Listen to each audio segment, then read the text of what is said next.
So I'm going to show you how to apply a rat's tourniquet.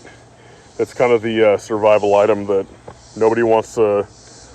It's not sexy like a big knife or a big ferro rod or some kind of Kelty kettle, cooking pot, whatever.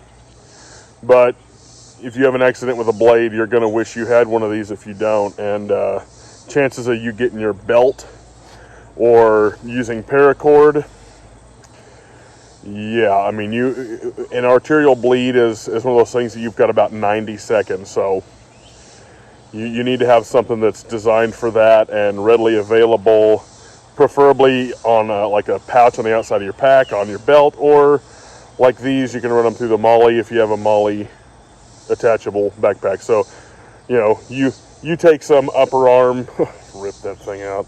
You take some upper arm contusion to where you're spraying blood. Even with just one hand, you can just fit that, and then just pull the rest of it through. Adjust it where you'll be able to put it through the cleat on top. And you want to pull this thing so tight that you want to cuss your mom. And you want it high because you're wanting to get full arterial occlusion, because if blood doesn't stop spraying, you're not saving your life. And then you run it through one side of the cleat and then through the other. And then you have, you'd want to test this with a Doppler. And I'll put a video in the description that shows this with a Doppler. It works. There's a lot of people that would cry and, it's not a North American Rescue, TCCC, blah, blah, blah. I don't even want to hear that. That's retarded. If it works, it works. And rat's tourniquets work. And the thing about these, I'm going to take this off because it's freaking retarded painful. You put that on real tight, you need to put it on like you mean it. You don't just wrap that and be like, oh, that hurts. It's going to hurt. So the thing about these tourniquets as opposed to a windlass style tourniquet, and there are some others that will go down far enough to fit a child.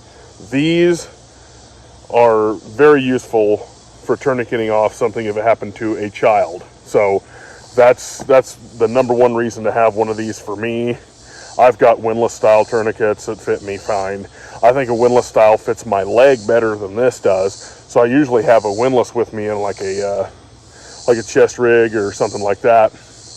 And that you can go with a North American Rescue Cat 7, or you can go with a soft T wide, or you can go with, and I know people are going to cry about this because Composite Resources sued them into oblivion on it, but the Recon medical tourniquets, they work.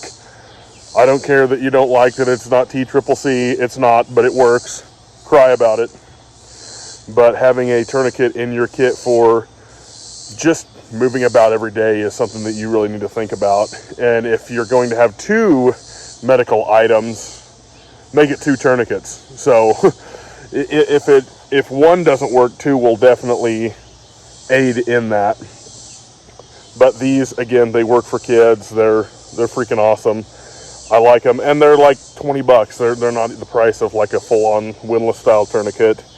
Yeah, you'll hear the crybabies cry about the TCCC non-approved, but there's crap on the TCCC list that doesn't work either. So, argue with me on it. But this is a rapid. Some of them that I've got say rapid application or rapid tourniquet. Some of them say rat's tourniquet on it, but it's the same design. I'll actually put two videos in the description because there's a long conversation with Jeff Kirkham, who was the designer of the rat's tourniquet. And then there is a video from Tactical Response that Kayla put out that shows them using a Doppler to show that this actually works. It totally works. So, yeah, think about if you're going to have a kit to be in the woods, whether it's deer season or you're bushcrafting or it's a survival situation, you've got about 90 seconds to shut off arterial blood spray before you're done. So these are one very good contender for going in your kit.